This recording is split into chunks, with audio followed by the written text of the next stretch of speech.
Los distintos sonidos de la letra G. G, G, sonido fuerte igual que la J. G, G, sonido suave donde la U no suena.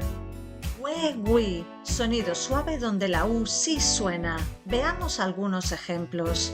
Gelatina, gigante, gente, religión, guerra, guisante, Miguel, guitarra, cigüeña, pingüino, bilingüe, bilingüismo. No te pierdas estos 2 vídeos más largos con ejercicios y una historia para practicar.